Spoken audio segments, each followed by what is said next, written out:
Well, good morning. If it is Sunday morning when you are watching this class, we are about to begin the class where I think we'll actually end the book of Hebrews, at least going through each chapter.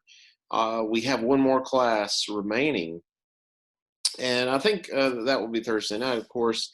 And I think in that particular class, we'll probably just do some review, and I'll remind you of some major points. And then we may talk about some other more practical issues, because I know a lot of this class has been exposition and explanation of the things discussed in the text. And so, in those kinds of studies, it's very easy to sort of overlook the more practical components of what has been said in the text. From time to time, I've tried to cover the practical aspects, but I know maybe I haven't done the best job of that throughout. So I want to reiterate some of those as well. So we have plenty left to do in this final class on Thursday, even though today's class, and that today could be Sunday, could be another time. This class, even though we will end the book here, we have plenty to talk about on Thursday. So if you have questions about today's class, um, uh, please do share those with me, either on Thursday or again, email or text.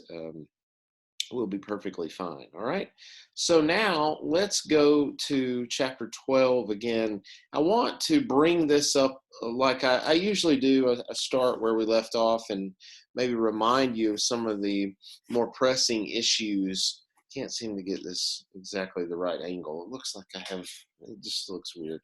Anyway, I like to remind you of what we discussed in the previous class, especially when I introduce a large concept like I did in the last class, and that is this notion of a kingdom that cannot be shaken. Remember, he has introduced in chapter 12 this contrast, and it's really the last large scale contrast that he mentions, and he draws upon that contrast to make the point that again, it has to do with revelation. And that's why in verse 12, it says, see that you do not refuse him who is speaking. So the contrast is the way in which the revelation has been given. And I think that's a really interesting point, because the points of contrast are Mount Sinai and then the revelation through Jesus.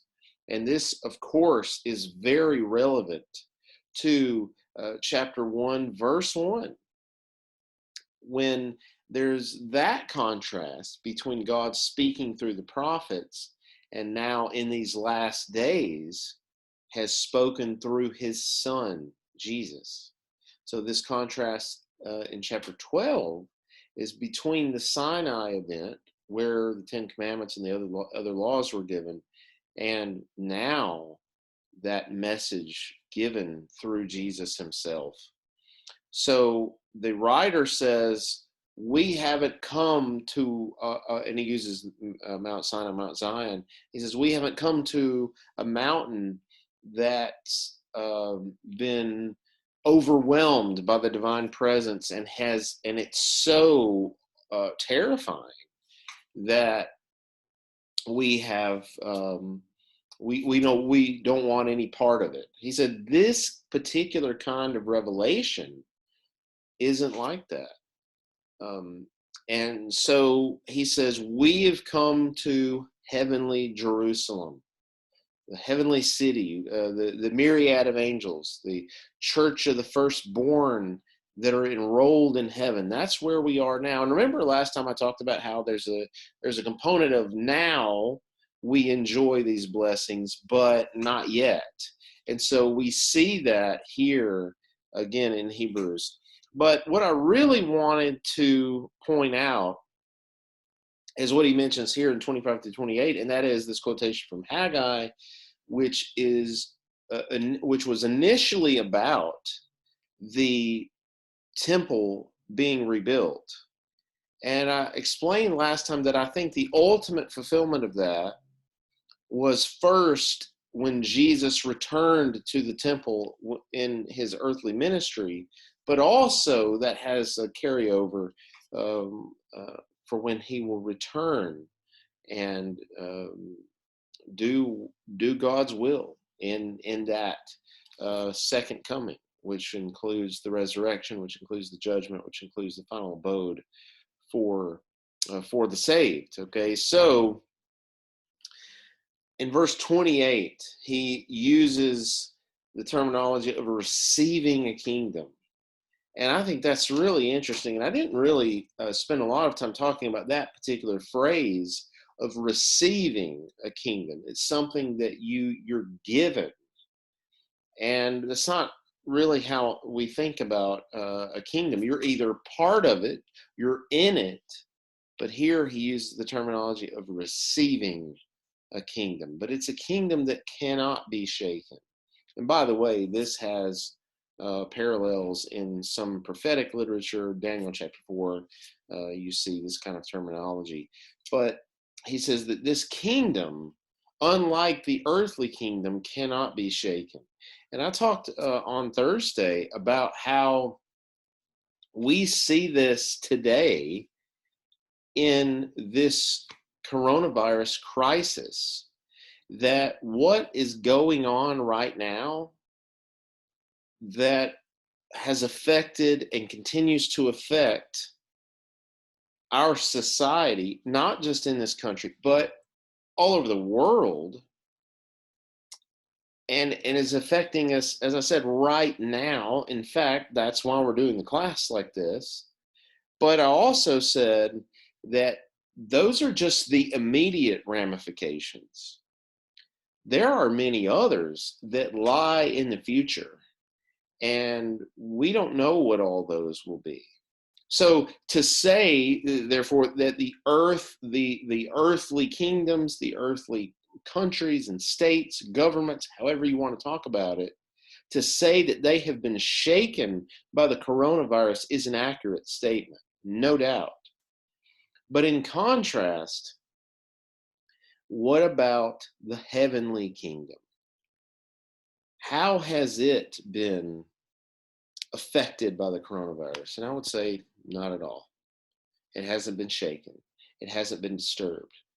And I think the important point is we are part of that kingdom. But you see, the problem is, for us, is we are also part of these earthly societies or kingdoms, or however you want to talk about it. And I know the reason I keep changing the terminology there is because, strictly speaking, we don't live in a kingdom. We live in a republic. So a democracy, if you will. Now we can debate about that, but that's beside the point. At least ostensibly, we live in a democracy. And so kingdom probably isn't the best terminology, but if we're talking about just world governments, world systems of organization, or of a large group of people, then okay, that's fine. And so we are playing both sides of it in a sense, and I think that's what's so easy to forget, because we can see others. If we're not directly affected by this, we can see others as part of our own society very much affected by it. And so it's easy to concentrate on that aspect and forget that our other allegiance to the heavenly kingdom also should remind us that one day we won't be a part of an earthly kingdom or an earthly system of government. We will only be part of this kingdom that cannot be shaken, regardless of what happens on earth. And I think that is hard to fathom, at least for me, because we are so affected now. And it's hard to think about ourselves existing in a way in which we will not be affected by the things that happen on earth. But I think that's part of what he's saying here. But again, remember, he specifically says that we are receiving a kingdom. It's something that, in a sense, has already happened. In another sense, it hasn't happened to its fulfillment yet, to its consummation. We haven't experienced that yet, but we're already experiencing the benefits. And one benefit is knowing that we are part of something that isn't going to go away, regardless of what happens. I mean, and I know I'm going on a little bit about this, but I think it's a very important point. And that is, when you think about all the things that have been disrupted by the coronavirus, people have lost their jobs. People are unable to go and do important things because places are closed, and now we're starting to see things kind of happen again. But you think about sports have been suspended. Now we're just now starting to hear of some sports beginning again, perhaps. So that is a reminder that things can come to a halt and disrupt normal life at any time. It's so easy to think everything's just going to continue on and on and on like it's always been, but that's not the way it is, because we can see the fragility of a kingdom like ours that can be disrupted. But again, and this is the last time I'll say it, we'll move on.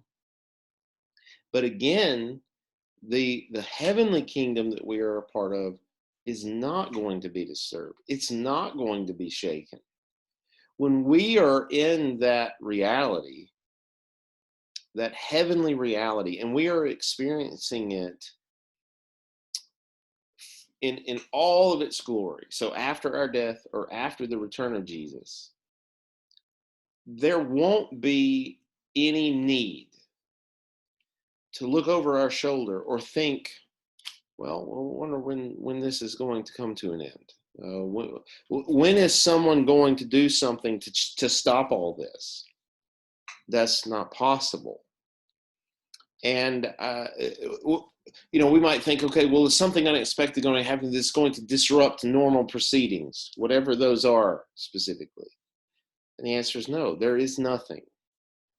There's nothing that's going to happen to disrupt that. And that is, I think, precisely one of the consequences of being a part of a kingdom that cannot be shaken. So I hope all that makes sense. Now, let's go to Hebrews 13, the final chapter. And as I mentioned on Thursday, this chapter is of such a nature that some scholars have said, well, maybe this was added a little bit later to make it sound more Pauline, because if you remember, the book of Hebrews was collected among the Pauline epistles, and this is one of the reasons, not the only reason, but one of the reasons why early church fathers and then some scholars of a few decades ago, and very few today, as we discussed in the very beginning classes, think that Paul is the author.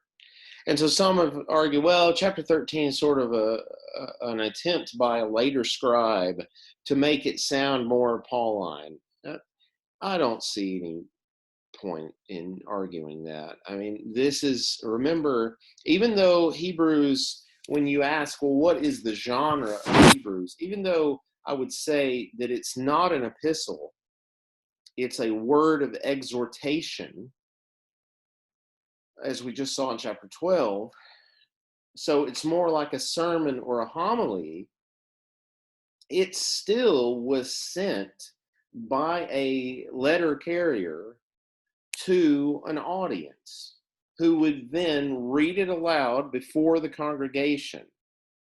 So even though there is a certain aspect of preaching involved, or you might even say performance in the sense that someone would have to read this aloud, and the writer knew that if he structured the work in a certain way, the audience would respond rhetorically, or to what he was doing rhetorically, by means of the person reading it. But at the same time, he has to include personal remarks, because this is one shot, right? This is not like today we send an email and then we forget the attachment. That's happened to me a million times, right? Or we forget something important that we should have said in the previous email.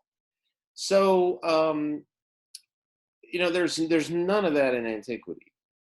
You send the letter and that's it. There's no second chance to say, oh, wait a minute, let me add this. Well, you can do that, right? You could do that in antiquity, but it would probably be months after the previous correspondence was sent. Okay, so there are logistical issues involved with letters that I think make chapter 13 or that allow chapter 13 to exist by itself without any kind of explanation. This is just expediency, we might say, to have a chapter like this of final remarks, even though the rest of the work doesn't match the epistolary style. I don't think that's a problem. Okay, so let's get to the content then, more importantly than all that. So chapter 13, verse 1, let brotherly love continue. Do not neglect to show hospitality to strangers, for thereby some have entertained angels unawares. Remember those who are in prison as though in prison with them, and those who are mistreated, since you also are in the body. Let marriage be held in honor among all, and let the marriage bed be undefiled, for God will judge the sexually immoral and adulterous. Keep your life free from the love of money, and be content with what you have, for he said, I will never leave you nor forsake you. So we can confidently say, the Lord is my helper. I will not fear what can man do to me. All right. So here it's obvious now that he is addressing a lot of different issues. And I think it's worth asking here, but also elsewhere in the New Testament, when you have specific commandments like this, is it because some people in the congregation were struggling with it? Or is it because this is just good advice generally, because we as human beings or we as Christians struggle with these specific issues? And we don't know for sure. And I would say in the New Testament, it's both. There are some places where we can say for sure, this is why this subject is mentioned in this epistle. So 1 Corinthians is the classic example. It's very easy to look at 1 Corinthians and realize why he is saying what he's saying. That was an issue in the congregation. But the problem is, with works like Hebrews, we don't know nearly as much about the audience and what they're experiencing, at least specific, in comparison to 1 Corinthians or other epistles. Okay, so that's the problem. But I would say, at the very least, the writer of Hebrews is putting these commandments out there because it was needed. It was needed either because someone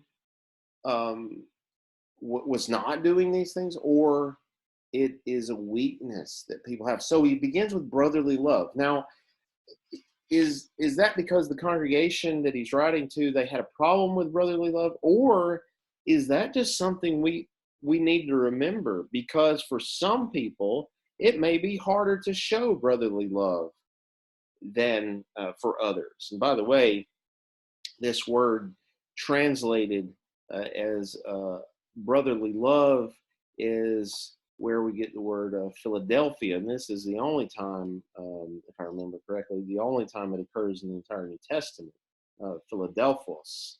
So translated here rightly, brotherly love.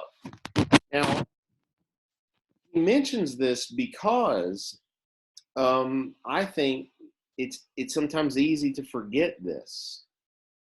It's easy to treat your brethren like everybody else, like you treat everybody else. And that doesn't mean mistreating people, of course, but it's forgetting that this individual is your brother or sister, and that requires some different treatment, right? And again, it's not the difference between mistreating somebody and then treating someone good. It's that there is an extra, I would say there's an extra level of commitment that you have to your brethren, beyond the level of commitment that you have to your fellow human being, whether they're a Christian or not. There's another level there.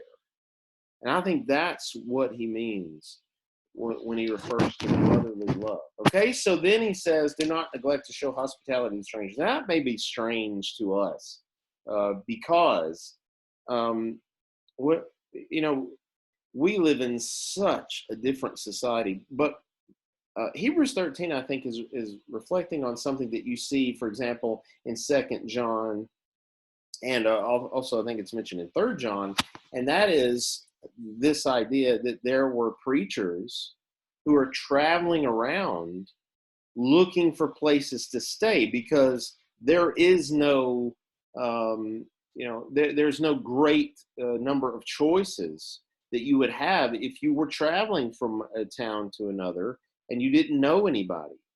Okay, there aren't hotels on every corner, and maybe the hotels are not.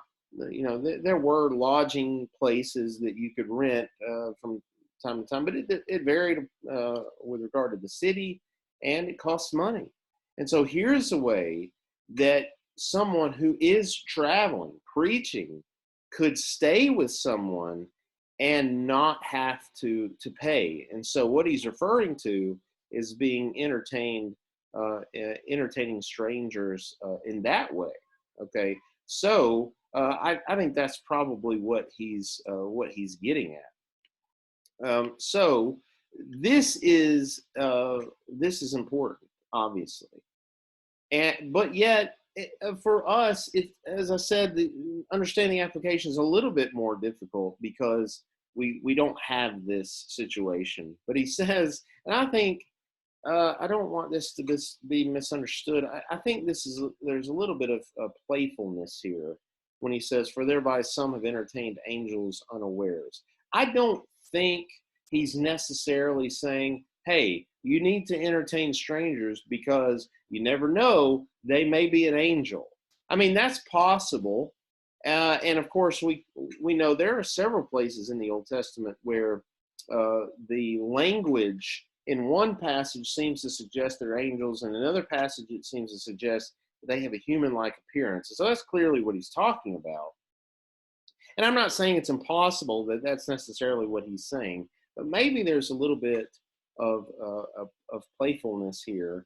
Uh, I just say that because I don't understand necessarily how much he expected an angel to show up at his door. We just don't know that. Okay, so that's why I say he may be doing that, because and the other reason I say that is because, well, the point is not to show hospitality because this person might be an angel.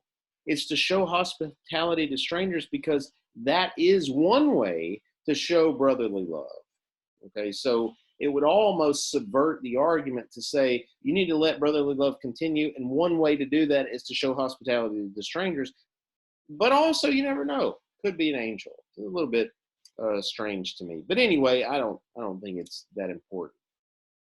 He says, remember those who are in prison. We don't know, of course, why these individuals are in prison. It could have something to do with persecution that he mentioned a little bit earlier. He said, you haven't resisted to the point of shedding of blood. You haven't died for it. But he doesn't say you haven't gone to prison because of your faith. So that's a good possibility that he's referring to someone who is in prison because of their commitment to Jesus. He may very well be talking about that, but otherwise we don't know. And so then in verse 4, and this is one of the more well-known passages because it does speak about marriage. Let marriage be held in honor among all, and let the marriage bed be undefiled. And I think this is very important in a Roman context because the divorce rate among Roman families at the time was actually quite high. There are different figures that you get, but there are all kinds of examples of people getting divorces um, in the Roman period. You know, when sometimes people try to say, well, their views on divorce and remarriage are very much like our society today. I, I don't know. I think there are too many variables to say that. But what we can say for sure is it seems that the general attitude um, toward sorry about the dogs barking, because I'm sure you can hear that. But one thing to note when you try to compare one culture to the other, there's just too many variables that you have to deal with when you're talking about, like I said, comparing one culture to another. What can be said, though, now I remember what I was saying before stupid dogs went crazy, is that the viewpoint of a Christian with regard to marriage is different in our society, just like it was different in Roman society. And you think about this passage or this verse in the context of our own society. I mean, it's just incredible the lack of honor that marriage is held by a lot of people. Now, again, that's not everybody, right? I think we go too far when we say, well, only Christians. And I'm not saying I necessarily hear this a lot, but sometimes I get that impression from people that we say, well, only Christians really respect marriage. That's not entirely true. But I do think, as a Christian, our respect for marriage and to have it be honored is something that's integral to who we are. And I mean, we can talk about, why that is. And I think one passage to look to talk about this is, of course, Matthew 19. And when Jesus is confronted with a question by the Pharisees about marriage and maybe not holding it in honor, because remember they asked him, can a man divorce his wife for any cause whatsoever? They are questioning really the honor that should go along with marriage. And what does Jesus do? Well, Jesus points back to Genesis 2 and he says, well, wait a minute. God intended for a man and a woman to be married and to not look for an out, essentially, is what he's saying. And so that is definitely part of what he's saying here. Let the marriage bed be undefiled. He is talking clearly about that specific area. Why is that? Well, all you have to do is look at how many marriages, just that you know of. You don't even have to look at some specific statistics, although that would be enlightening as well. But all you have to do is look at that and think how many of those marriages didn't survive because someone was sexually immoral or adulterous. These are not necessarily synonyms, by the way. Sexually immoral is a broader category than adultery. So sexual immorality certainly includes adultery, but sexual immorality also extends beyond simply adultery. And so he says two things, therefore, in the imperative.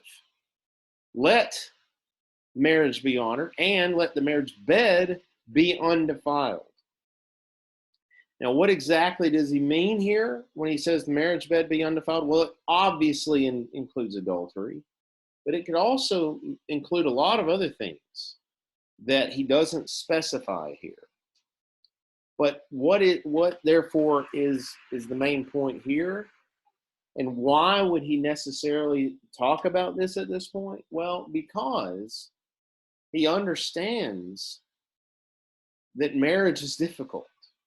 He understands that in a society where people do not honor marriage as they should, the easiest thing in the world is to go along with them and say, well, you know what, marriage doesn't have to be for life.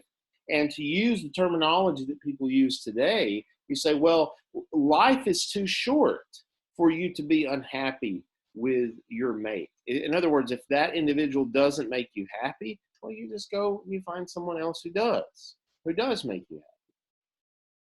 So I think that living in a society like that can influence you to think, well, this is just the way it is.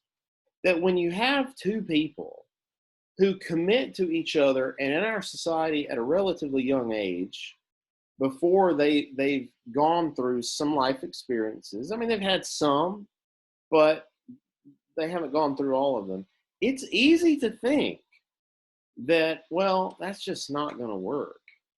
And that's why society embraces divorce so much, because they understand that asking two people to live together forever, when they go through so many changes and they may not even know each other very well before they get married, well, what do you expect is going to happen, right? You expect them not to make it. But if we begin to think like that, then I think we are in danger of not holding marriage in honor as we should. And notice he says among all. And I think that has implications. How do people look at your marriage? How do people look at my marriage? Do they see people who are holding it in honor? Now, again, I don't think there is a specific formula that married people ought to have so it can be said they are holding it in honor. The text just doesn't tell us that. But I think there are some things that certainly would describe it as being honorable. Treating each other with respect is a start. And that is kind of obvious. And that should be an obvious difference between people who are Christians and people who are not Christians. Okay, so this passage, even though it's one verse, there's a lot here. And again, even though he's speaking in general terms, there's a lot here. There's a lot to unpack. Okay, now 5. Here's another issue. And I think that's why it's important to bring up these questions of why is he mentioning all these different issues? And I think it's because humans generally struggle with a lot of these issues. Keep your life free from the love of money. Now, one thing a commentator mentioned here that I think is a pretty good suggestion is that this probably reflects a somewhat later stage of Christianity, although I think there should be a caveat there, and I'll explain it in a minute, but a little bit later stage of Christianity wherein it's not just the poor people. Now we have some people that actually do have money. I don't think it would be entirely appropriate to tell people that have no money, hey, keep your life free from the love of money. Now, again, I know some of you might be thinking, well, wait a minute, poor people can suffer from this love of money as well. And you're right, that's absolutely correct. But I do think this is a problem for people who have a little bit already. And this is especially true in a society like ours, right? So I think that's what he's saying. Now, back to the caveat that I mentioned a little bit earlier. I think the whole picture of early Christians were nothing but the poorest of the poor. They had no economic stability, and that was all of early Christians. I think is an overstatement, and I think the evidence doesn't really support that. 1 Corinthians, Paul says, there aren't many of you who are of noble birth or who are rich. Well, he doesn't say none of you. He says there aren't many of you. And I think given what he says in places like that and elsewhere, I don't think that really fits the picture. There were people who had a higher economic status. So okay, that's that. I say all that to say verse 5 isn't necessarily a statement that can be used to say this is in a later stage of Christianity, because he's talking about people who would already have money, and therefore he doesn't want them to have a love of money. But um, so that's all I'm saying. I don't think it can be used in that regard, because I think there have always been people in the early church who had some money and some status. And again, I think there are other passages. This is a very interesting question, by the way, that I don't think we ought to pursue at this point, because we're almost out of time and we didn't finish chapter 13, as I said we would, but we're getting close. Okay. Now, keep free from the love of money and be content with what you have. For he said, I will never leave you nor forsake you. Be content with what you have. What a difficult thing to observe. And I hope it's not just me. But there have been several times in my life where, and I don't like admitting this, but it's true, where I thought, okay, if I have this one material object, it's going to be fine. I'm going to be content, and I'm not going to worry about what I don't have. Okay. A lot of those times, it wasn't that way. I'll just give you one example. There are many examples, but I remember several years ago, I had a BMW Roadster. It's a two-door convertible, very sharp. It's, let's see, yeah, probably still the nicest car I owned. I was in my 20s. And it was relatively fast, but it's not going to win any land speed records. There was another model that was an upgrade from it. It was called an M Roadster. M stands for motorsport, so it's like racing. Okay. And I knew that existed, but I never test drove one of those cars. Well, I made the mistake of test driving that car, the M version, and it was such a different experience. It was a beast. I mean, it was just so much faster than my car. At that point, I didn't like my car as much anymore.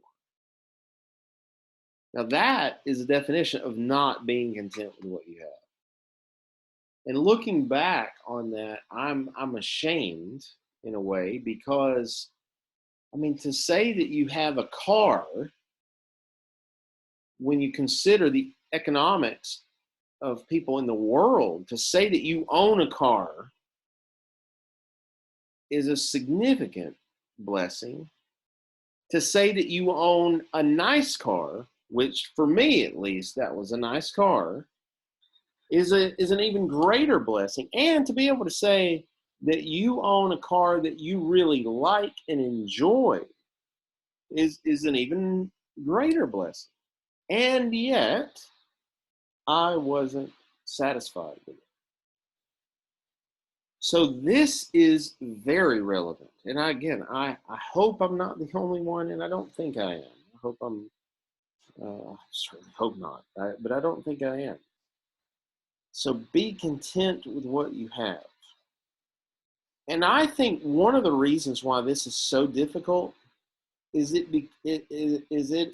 because it runs so counter to our cultural assumptions. And I think I should talk a little bit more about that on Thursday, about how this passage is so countercultural in various ways. And this is one of them. Be content with what you have. Think about what you are bombarded with on a daily basis in terms of advertisements. What are they saying? You're not content with what you have. You've got to have this latest device or whatever it is to truly be happy. And hopefully we know that that is not true. And I think that's a good place to stop because I don't want to um, I don't want to just end the discussion there and then pick up with something else on Thursday. Thursday, I think we need to talk a little bit more about how countercultural this is, this idea, but also these other ideas as well. So I hope you have something of value from this class, and we will definitely talk to you soon. All right, take care.